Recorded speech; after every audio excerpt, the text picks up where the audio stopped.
Killing Them Gently, a supernatural mystery of horror and suspense. Written by Thomas Fincham.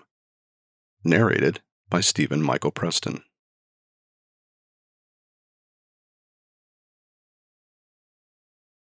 Killing Them Gently, Episode 12. My eyes snapped open and I gasped for air. I rose up from my position and ripped off the bedsheet that was covering me. I shivered. The metal table I was on was cold. I looked around. There were other tables lined up next to mine. It didn't take long for me to realize that there were dead bodies on top of those tables. Each one was covered with a white sheet. I examined myself. I was wearing a hospital gown. I noticed a bracelet on my right wrist. I checked. Peter Murphy. I touched my face. The features felt familiar. How is this possible? I thought. This isn't real. I shook my head. I tried to get off the table, but I couldn't move. I tried again, but my legs wouldn't comply. When I leaned over and touched them, to my horror, I didn't feel my touch. In fact, I felt no sensation below my waist. Was I dreaming? Was this some sort of nightmare? I willed myself off the table, and in doing so, I fell to the floor. The floor was cold against my skin. I used the table as support and tried to get on my feet, but no matter how many times I tried, I couldn't. I lay on the floor and stared up at the ceiling. I was, or still am, Detective Peter Murphy. I used to be Detective Alex Weller. I know the name. It was Carl Hellman who shot me 12 times while I sat waiting in my Escalade. Afterwards, an angel appeared. He called himself Royce. If I completed all of Royce's tasks, I would be given the opportunity to return as Peter Murphy. Had I succeeded? The last I remembered, I was in an abandoned factory fighting the devil. The devil had killed everyone I cared about. My best friend Raymond Chan was dead. Detective Ian Tanner, who was helping me find who had shot Peter Murphy, was dead as well.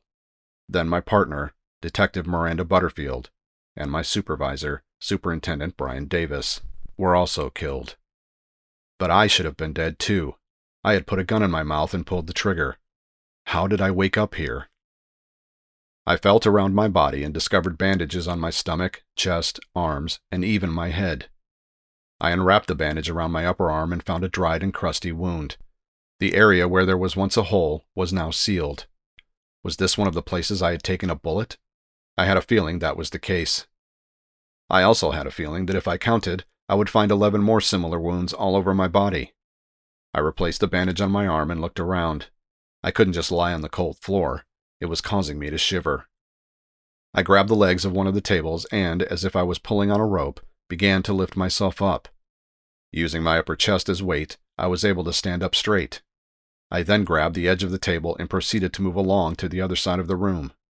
I realized how difficult it was not being able to use my legs, but I wasn't too concerned about that at the moment. My only objective was to get out. When I reached the door, I grabbed the handle and hurled myself toward it. It swung open as I fell to the floor with a loud thud. A woman in the hall nearly jumped up and screamed. She saw me lying on the floor and quickly rushed over. The next couple of minutes were a blur, but I remember more nurses showing up, and even a doctor was called over to look at me. They all seemed surprised and bewildered by my condition. I was placed on a gurney and moved to a room. Lying on the hospital bed, I fell asleep. When I woke up, I saw something I never thought I would see again. Rosie was standing by the window looking outside. She was so beautiful. I didn't want to stop looking at her. When she saw me, she came over and grabbed my hand. Her eyes were moist. "Hi, Peter," she said.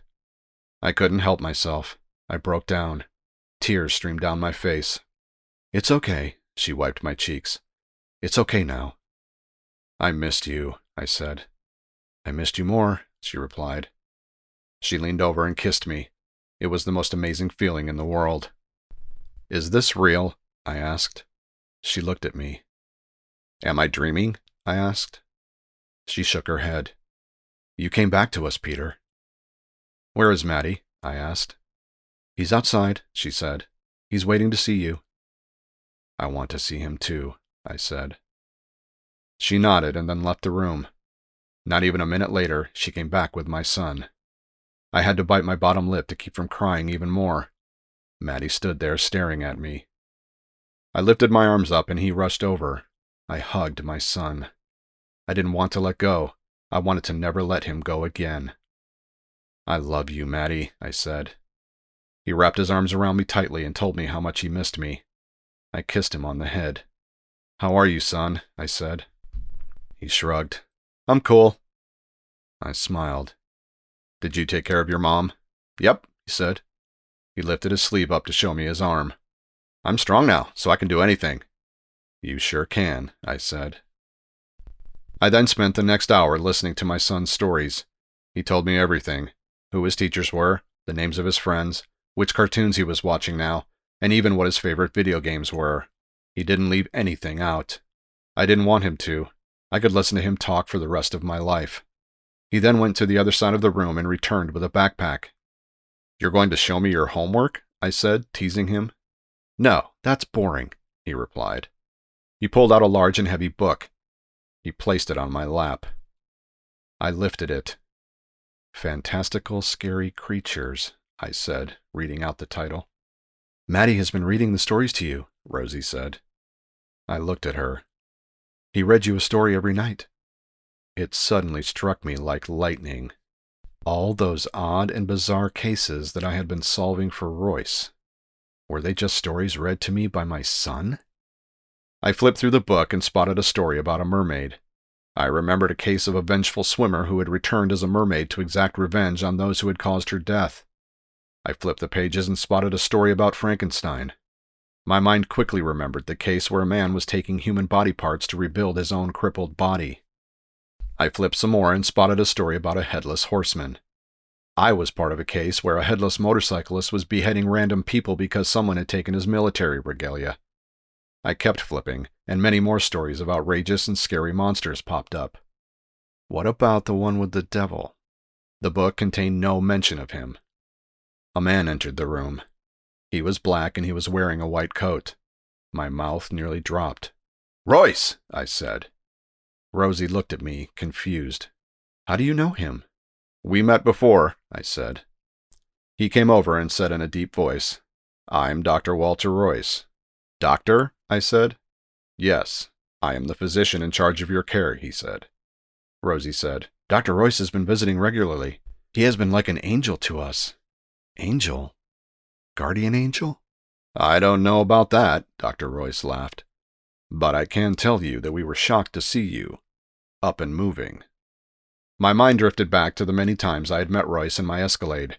He had always come dressed completely in white, from the suit to the tie to the shoes. Now I realized that it was the white doctor's coat he wore that made me dream of him that way. Things were becoming clearer and clearer. "What was wrong with me?" I finally asked. "Peter," he said, "you were in a coma." "Coma?" Dr. Royce said, "After your attack, we did everything we could to remove external objects from your body." He glanced over at Maddie. I understood. Dr. Royce didn't want to get too detailed or graphic. The external objects he was referring to were bullets. "Once we stabilized you, you went into a comatose state. We were hoping for you to come out of it, which is what you did." Something occurred to me. "Why did I wake up in the morgue?" I asked.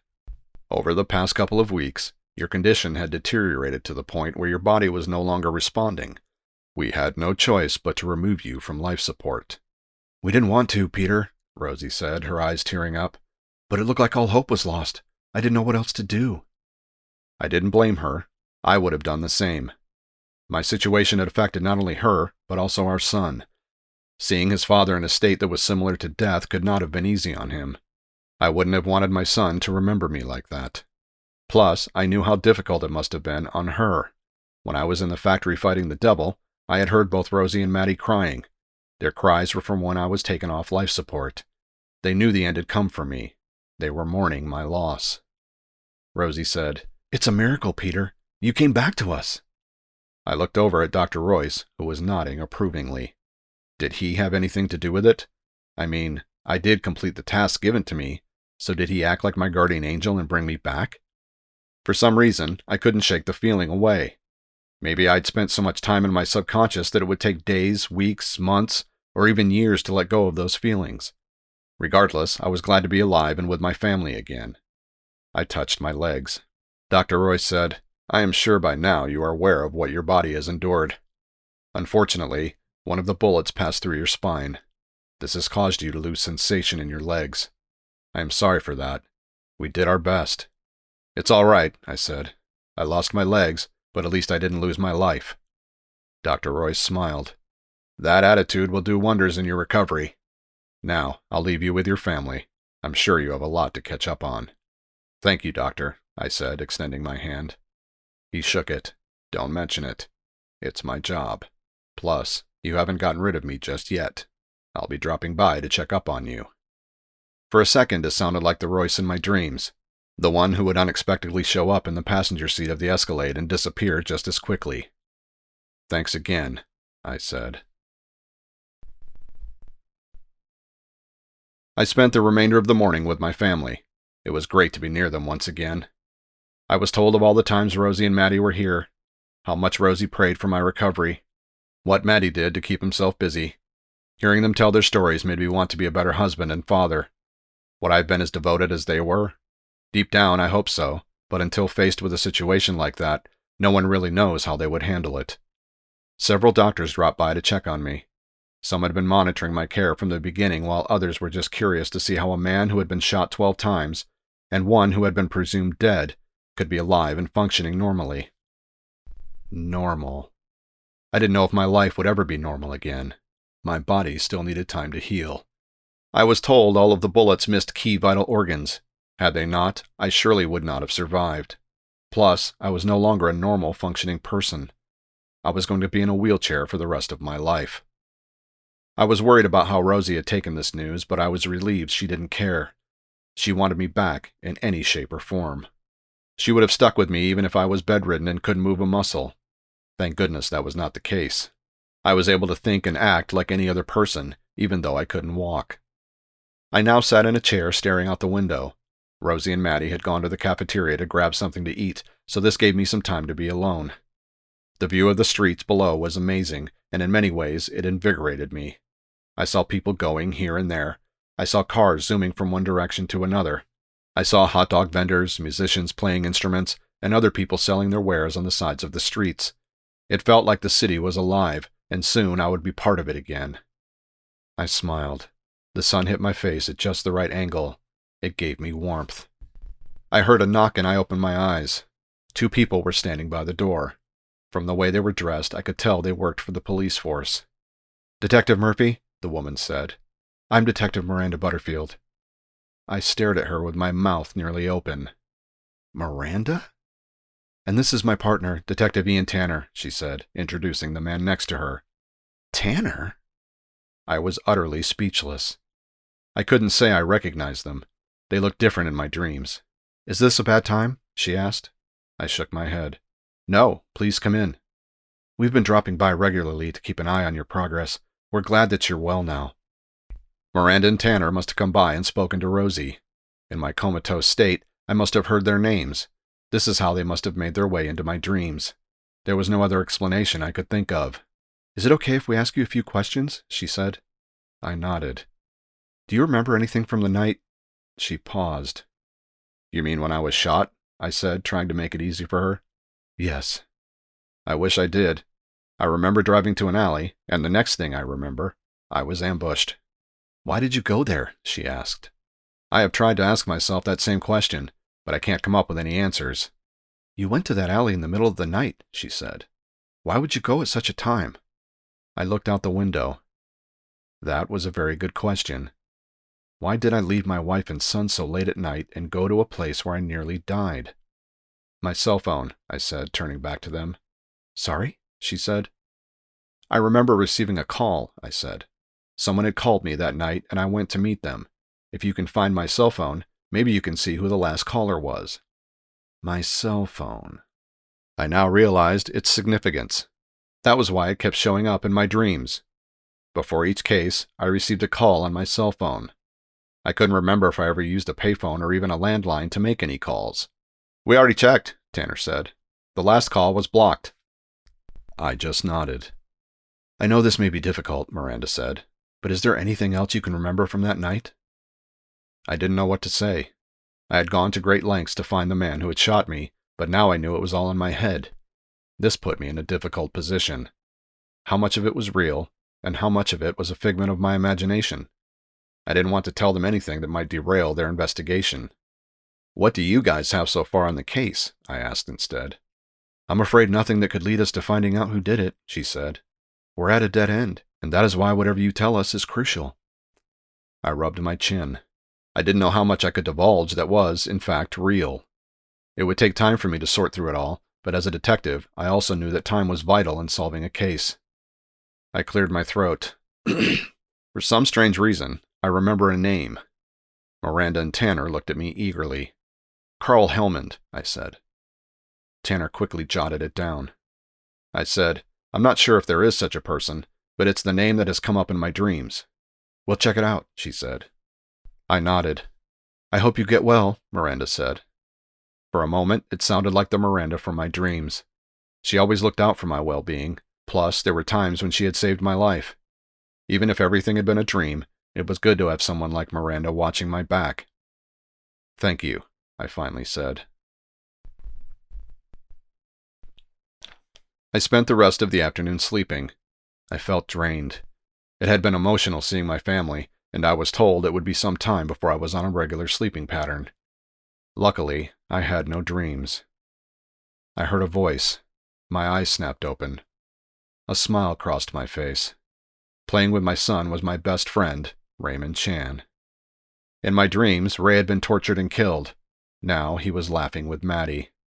When he saw me, he said, "He's alive! He's alive!" He came over and gave me a high five. "Welcome back, man," he said. "How are you, Ray?" I asked. "I'm great. Why wouldn't I be?" he said. "Glad to hear that." I really meant it. In my subconscious, Ray was gone. I remembered how devastated I was. I couldn't fathom going back to my life knowing Ray wouldn't be there. Now that he was, I knew I had nothing to fear. "We almost lost you there, buddy," he said. "You came this close to us burying you." His two fingers were only inches apart. I knew he was kidding, but he was right. I didn't know how or why, but I came back. One of the nurses thought it was a sign from high above. I wasn't sure if that was true, but I was glad that whoever it was, they were watching out for me. "You gotta see my new ride," Ray said. "Let me guess. It's a brand new silver Audi," I replied. Ray's eyes went wide. "Whoa, how did you know? I bought it while you were in the hospital. Are you like psychic now? Maybe we should go to Vegas or something. I can see it. Man returns from coma and can predict the future." I laughed. I was more than certain I wasn't psychic. Ray must have visited me many times. I'm sure he couldn't help himself from telling Rosie all about his new car. In my vegetated state, I must have heard it, and somehow it made its way into my storyline. "Wait," I said. "While I was fighting for my life, you went out and bought a new car?" I wasn't angry. I was curious. Ray looked at me sheepishly. "When you say it like that, I come across as a jerk." "So, what was the reason?" I said. "You really want to know?" "I am dying to know." I was only teasing him. I wanted to see how far I could torment him about his new car obsession. "After you got shot, I got really depressed," he said, looking down at his feet. "I didn't know what else to do, so I picked up the car just to keep myself distracted." I had known Ray since we were kids. We were the best of friends. I couldn't begin to comprehend what he had been through after what happened to me. I felt guilty about giving him a hard time about the car, but I wasn't about to give him the pleasure of knowing how I felt, so I said, "Is it nice?" "Are you kidding me?" he said, brightening up. "Once you get out of here, I'll take you for a ride. You're gonna love it." I smiled. "I'm sure I will." Maddie was asleep in a chair across from my bed, and I had the urge to get up and put a blanket over him. But I still hadn't gotten used to not having mobility in my legs, so I let Rosie do it. She came over and sat next to me. She looked me in the eyes. I knew why I would have done anything to get back to her. I was ready to fight whatever came my way just to be with her again. Without her, my life wouldn't have been complete. She kissed me and then showed me all the letters she had received from well-wishers. I had no idea I was so popular. It helped that the media had made my ordeal front-page news. It wasn't every day that a detective from the force was brutally gunned down and left at death's door. Eventually, like everything in life, my story had moved to the back pages. I was thankful for that. I wasn't in the mood to deal with journalists and reporters, but I knew that once the news got out that I was functioning again, the media would be at my door like bloodhounds. Speaking of hounds, wasn't there a case in my dreams where I had to fight a hellhound? "What's so funny?" Rosie said, catching me smiling. "Nothing. I'm just happy," I said. She smiled back. "I'm happy too." "I'm sorry I'm not a full man anymore." I touched my legs. She made a face. "Yeah, I guess you'll have to make up for it in other ways." "Is my wife flirting with me?" I raised an eyebrow. "No, she's telling you that you still have to put out the garbage every week." "Yes, ma'am." She then said, "I didn't think I would have you back again." "I am back, and I promise I'm not going anywhere." We kissed. "I love you," she said. "I love you back." I watched some TV. I quickly realized I hadn't missed much, as most of the shows were a waste of time. I caught Miranda and Tanner at the door. They had grim looks on their faces. Rosie understood that we had something serious to discuss, and she took Maddie out of the room. "Did you find anything?" I asked once we were alone. Miranda shook her head. "The name you gave us, Carl Helmond, it doesn't exist." I had a feeling it may not. My mind was still jumbled up. It would take time for me to decipher between reality and fantasy. "It was a name that kept recurring in my mind," I finally said. "I thought it might help." Miranda nodded. A male nurse came into the room. "Mr. Murphy," he said with a smile, "I'm so happy to see you up and well. I've been your nurse many nights, so it's a pleasure to finally be able to talk to you." I smiled at him. "By the way, I'm Davis." "Davis?" He extended his hand. I shook it. He was nothing like the Davis I saw in my dreams. He did, however, look like someone who was ready to crack a joke when the opportunity permitted it, just like the Davis in my head. He said, "The way your recovery was going, Mr. Murphy, I was afraid you might never leave here." He laughed loudly. "Yep, that's the Davis I was familiar with." Davis quickly checked my bandages and my wounds. He said he would come back and give me my medications. He left. I said, "I noticed that an officer is stationed outside my door. Is my life in danger?" Miranda shook her head. "We're not sure, but we're not taking any chances. Someone lured you, if I can use that word, to that alley. Their only purpose was to harm you. We have reason to believe that you were targeted. Until we find the person responsible for what happened to you, we will stay on the side of caution." "Can I visit that alley?" I said. I wasn't sure if it was a good idea, but something in me wanted to see where my attack took place. "I don't know," Miranda said, looking over at Tanner. "I want to. Please," I added. Tanner nodded. "Okay, but we do it quietly," she said, turning to me. I was placed in the back seat. My wheelchair was in the trunk. Rosie didn't like the idea of me leaving the hospital and going back to the place where my nightmare had begun. She was worried that it might affect me psychologically, but I assured her I was fine. She didn't know that I had already tortured myself enough in my dreams. I had relived that night many times now. Miranda was driving with Tanner next to her. I watched the city pass me by. So many of the places had somehow made their way into my dreams. I spotted a restaurant. It reminded me of the case where the chef was cooking humans for consumption. I caught a dilapidated building that brought back memories of the case of the vengeful ghost at a hotel. I saw a dollar store that was eerily similar to the case where 2 people were found burned alive. I guess if these places hadn't appeared in my dreams, I would have become suspicious. I would have questioned what was real and what was not. I now realized how powerful our mind is in altering our reality. We slowed down and then turned into a narrow alley. We drove up and then stopped. Miranda turned and looked at me. My eyes fixated on the area ahead of me. I tried to remember that night and what exactly happened, but I couldn't. Maybe my mind was exhausted from reliving it so many times, and it now wanted to shut it out. Maybe it was too dark when I had been attacked. Nevertheless, I found myself looking at the alley as if for the first time. In my dreams, it looked sinister and scary, but now when I saw it, it was nothing like that. "I want to get out," I said. Miranda and Tanner helped me into the wheelchair. Miranda offered to push me, but I refused. I wheeled myself farther into the alley. It smelled somewhat clean. Maybe it was because it had rained earlier. I avoided a pothole that contained water. I stopped where I felt I had parked my Escalade when I had come here. The Escalade.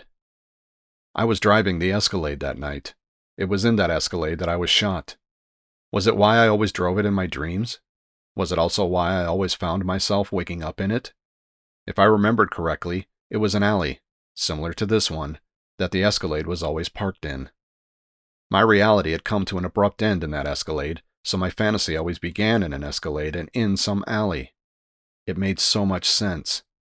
I didn't know why I'd never picked up on it even in my dreams. Maybe I never thought it out of the ordinary. I was so preoccupied with finding out who had done this to me that I never paid any attention to the small details. Everything was in the details, even the small ones. That was why I wanted to come here. I looked up ahead. The alley touched another road on the other side, which meant it wasn't a dead end. The shooter had chosen this alley for a reason. It would allow for a perfect escape. "Did you find any tire marks?" I said. Tanner answered. "Yes, we took some prints and they matched a Ford 4x4, I said, finishing his sentence. "How did you know?" Tanner asked, looking astounded. "A lucky guess," I said. It wasn't. I had remembered something from that night, and it came back into my dreams as a Ford 4x4. At least now I got something right from my nightmares.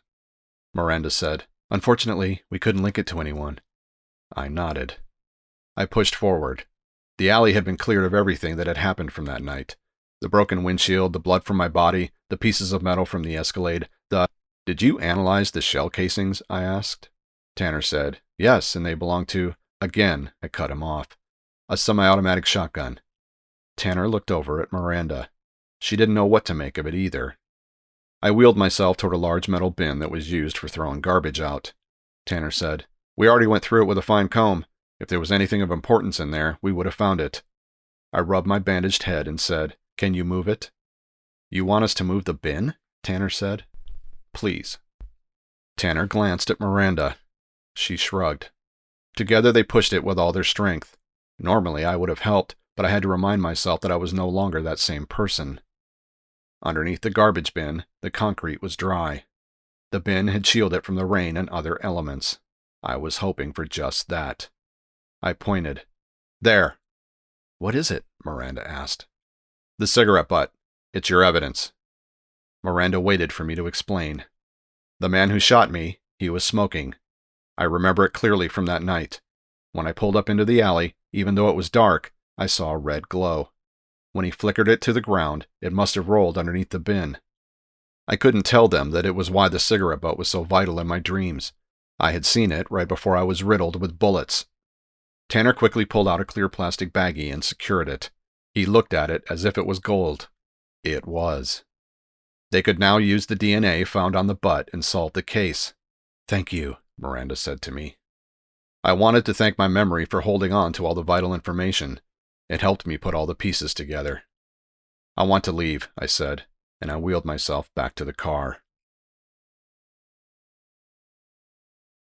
Back at the hospital, I lay in bed staring up at the ceiling.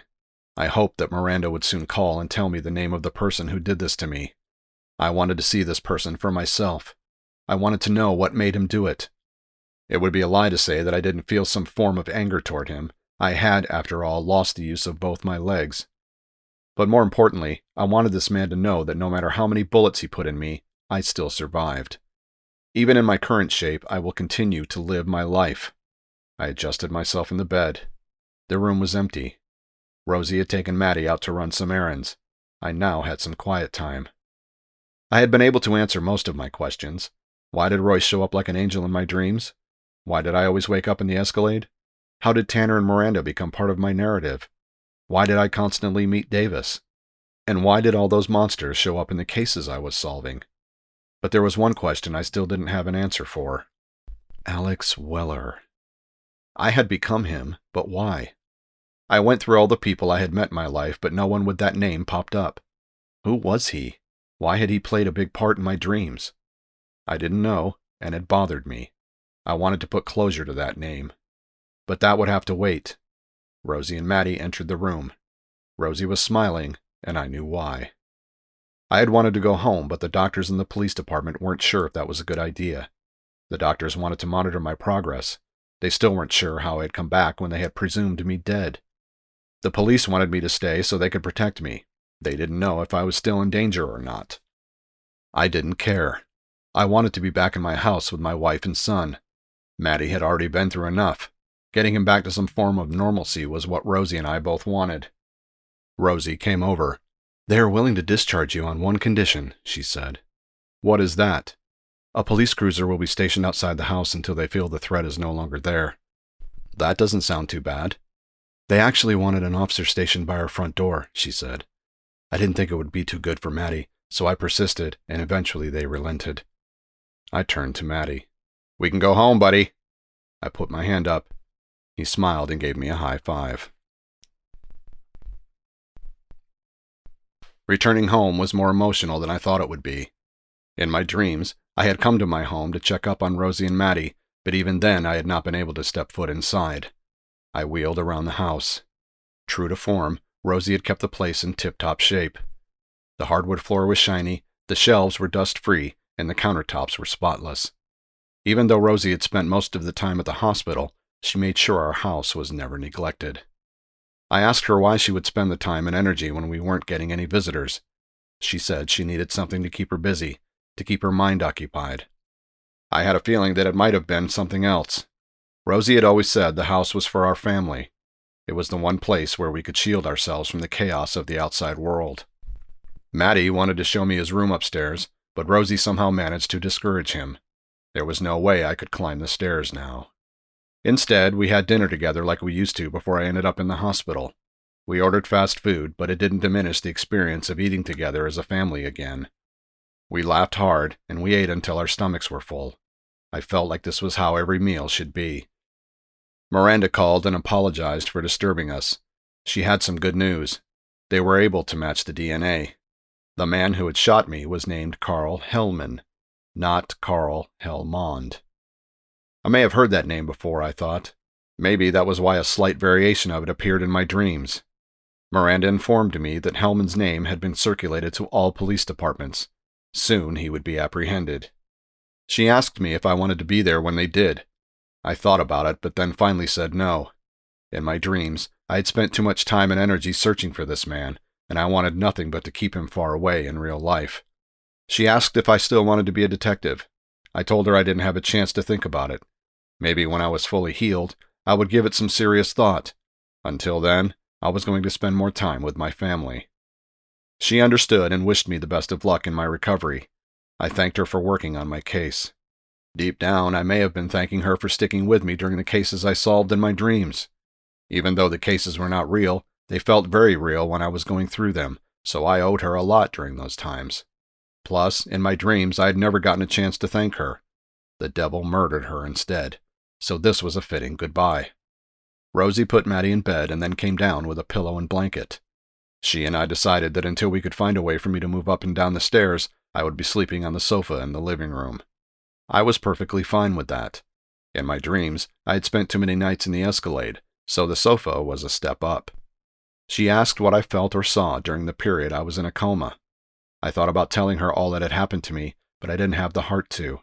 It would take me an entire book to explain it. Instead, I told her I couldn't remember much and that most of it was total darkness. She felt relieved that I didn't suffer while I was unconscious. There were times she was certain that I was listening. I assured her that I was fine. We kissed, and she went upstairs to bed. I pulled up the blanket and stared up at nothing in particular. Today had been an amazing day. No matter how many times I said it, I was overjoyed to be with Rosie and Matty again. Soon, I fell asleep. My eyes snapped open and I was staring into darkness. The first and immediate thought in my head was that I had been dreaming, that everything that had happened was nothing but a creation in my mind. This thought horrified me to the core. I blinked and then blinked once again. The living room came into perspective. I was lying on the sofa in my house. A huge sense of relief swept over me. I touched my legs, and as I expected, I felt nothing. I wiped my temples. I was sweating. I closed my eyes. The house was silent, and this brought sudden peace to me. I felt safe and secure. Rosie and Matty were asleep upstairs. Just knowing that they were not far from me brought a smile to my face. I realized that in my dreams, I hardly ever smiled. Maybe, subconsciously, I didn't have anything to smile about. But now I wanted nothing but to keep smiling. It wasn't every day that a man who had been shot 12 times got a second chance at life, and this time it was for real.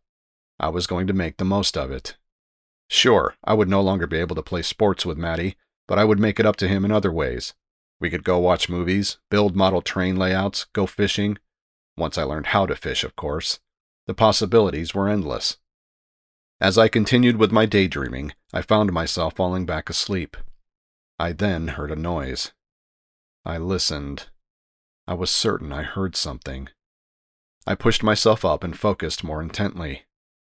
Nothing. I must have imagined it, I thought. My day had been more than exciting, and my mind was still absorbing all the events. I lowered myself down and then closed my eyes. I needed to calm my emotions. I wanted to sleep through the night so that in the morning I could spend more time with Rosie and Maddie. Breakfast would be great. I smiled. I could still whip up a great egg and cheese omelet. Maddie would love it. I then felt a shadow over me. When I opened my eyes, I was staring at the barrel of a shotgun. I immediately recognized the man holding the gun. It was the same man who had shot me. He was bald and he was staring directly at me. "Get up," he said. I slowly sat upright. "Stand up," he said. "I can't," I said between clenched teeth. "Thanks to you." He looked confused, and then he caught the wheelchair next to the sofa. He seemed relieved that I posed no threat to him, not my current condition anyway. He went and sat on a chair across from me. He placed the shotgun on his lap. "How did you get in?" I asked. I was thinking about the police cruiser parked outside. It's always a surprise to me that officers fail to secure the back and side entrances. A guy like me would never enter from the front. "What do you want from me?" I said. "What do you think I'm here to do exactly?" he said matter-of-factly. "You're here to kill me," I said. "You already tried it once, and I'm sure you'll try again." He nodded. "The question I've been trying to answer is why," I said. "Does it matter?" he asked. "It does," I said a little too loudly. I instinctively looked up at the ceiling, hoping not to wake Rosie and Maddie, but when I did, I immediately regretted it. "I know your wife and son are sleeping upstairs," he said. "Leave them out of it," I said. "They have suffered enough. Your fight is with me." "That's true, but you know that's not how it works." "What did I ever do to you?" I asked. "Me personally?" he said. "Nothing." I was confused. "I just want to be paid," he said. I narrowed my eyes. "You're doing this for money?" "Not just a little money, but lots of money," he said. "How much?" I quickly said. "I can pay you more." "No, you can't, and I'm not interested," he said. "Then at least tell me who is paying you." He looked at me and then said, "The man with the mark of the devil." "What?" "That's all you'll get out of me," he said. I was fuming. This man had put 12 bullets in me, made me lose the use of my legs, put my wife and son through hell, and now was sitting in my living room refusing to tell me who made him do it. This was bullshit. He sensed that I was getting agitated and quickly aimed the shotgun at me. "Call your wife and son down," he said. "No," I said. "Then I will put a bullet in your head, then go up and do the same to them. Your choice." My jaw tightened. I thought about lunging for the gun, but there was no way I could reach it from where I sat. I would be dead before I even got near. "Call them down now," he demanded. "Rosie!" I yelled out. "Rosie!" A few seconds later, I heard footsteps. The man stood up and got behind a pillar. Rosie's face appeared by the stairs. "Are you okay, Peter?" she said. "Get Maddie and come down," I said. "Is something wrong?" she said. "I have to show you something." I didn't want to rattle her in any way. If she did anything unexpected, who knew what the consequences would be? She disappeared from view. "Can I get in my wheelchair?" I asked. I hated being stuck on the sofa. "Go ahead, but don't try anything funny." It was a struggle, but I was finally in the chair. A minute later, Rosie and Maddie came down. Maddie was rubbing his eyes. He wasn't sure why he'd been woken up in the middle of the night. "What's going on, Peter?" Rosie said. She was about to say something else when the man appeared from behind the pillar. Rosie instinctively reached out and shielded Maddie. She looked at me for answers. The man said, "Move next to him." Rosie and Maddie came up beside me. "Please don't involve them," I pleaded. "I forgot to mention this," he said, "but I get paid more if I finish off the entire Murphy family." I was speechless. "Sorry, it's just business." "Carl Hellman," I quickly said. "What?" the man said, confused. "I know your name. The entire police department knows who you are. They also know it was you who shot me." I could tell this had blindsided him. How could they? I sniffed. I could smell cigarette on him. He understood. "Shit," he said. "You won't get away with this," I said. He looked unsure of himself. I pushed further. "The authorities will find you, and when they do, they will charge you with attempted murder. But if you do what you came here for, then it will be premeditated murder. You're looking at life." "Shut up," he said. "Let us go so we can end this." "Shut up," he yelled. He cocked the shotgun. I felt Rosie and Maddie tense up. I put my hands up. "I am begging you, don't do this." I felt utterly helpless. I had no way of protecting my family.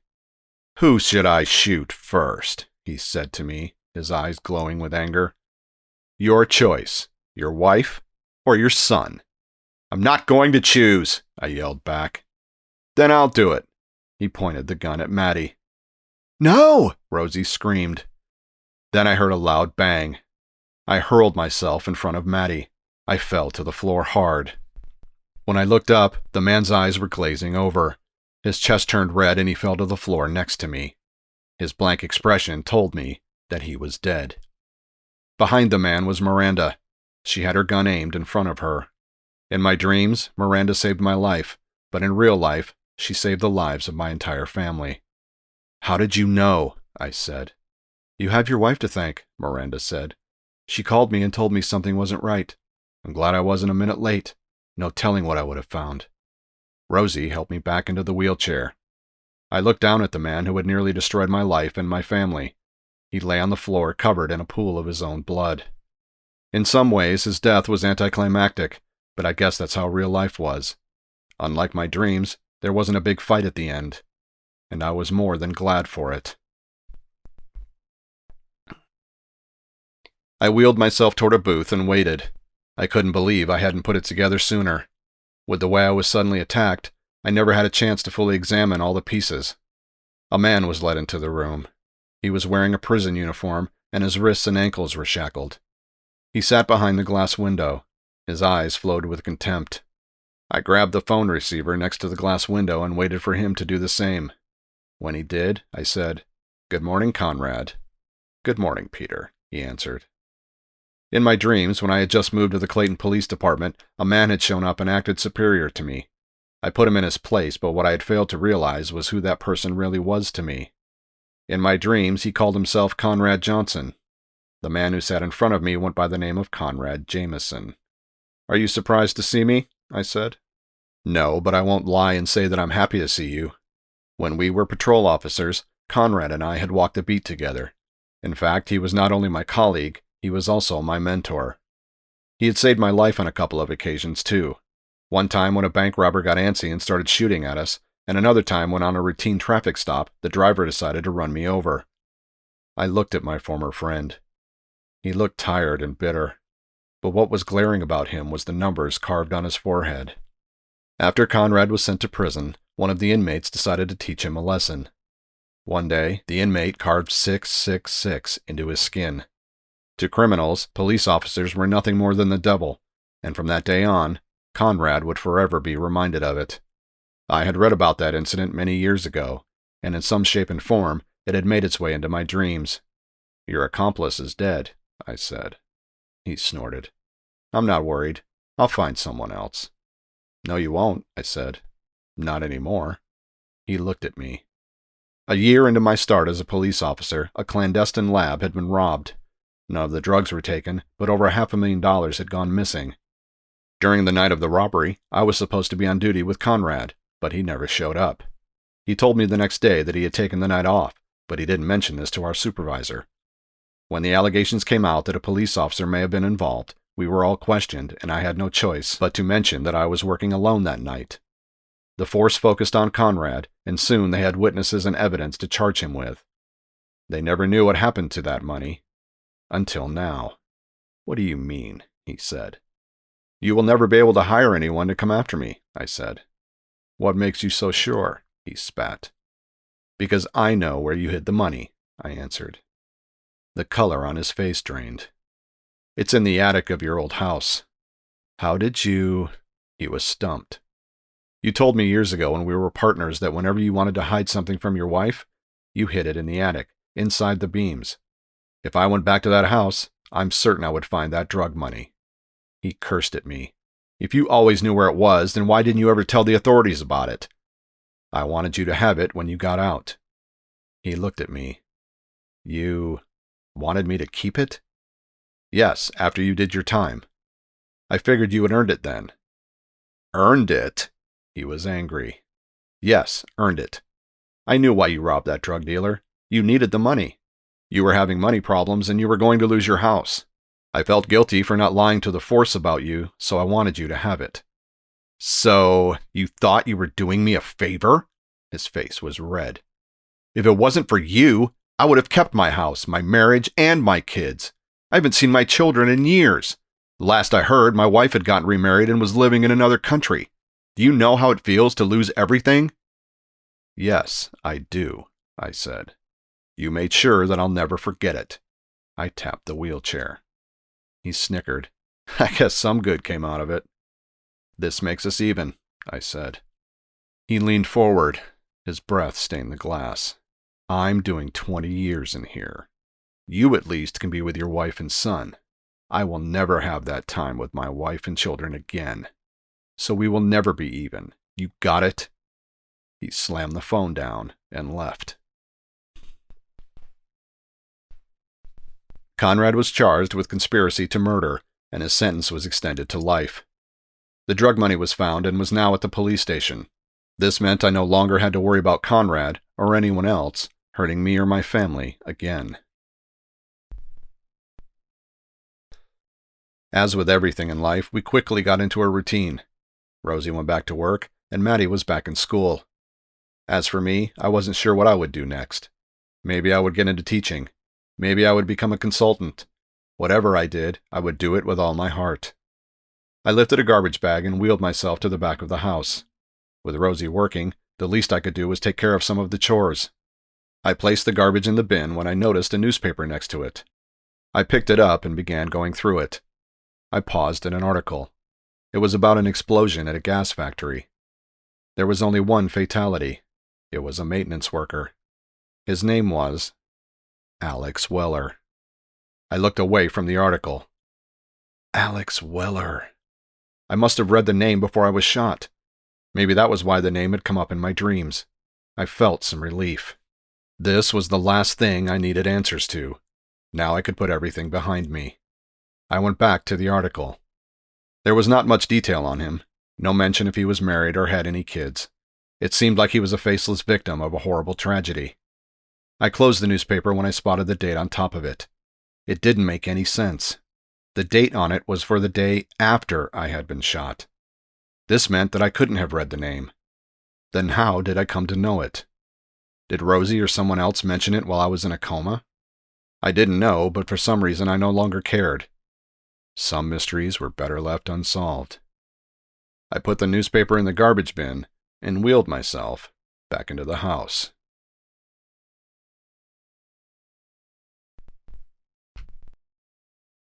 This has been Killing Them Gently, a supernatural mystery of horror and suspense. Written by Thomas Fincham. Narrated by Stephen Michael Preston.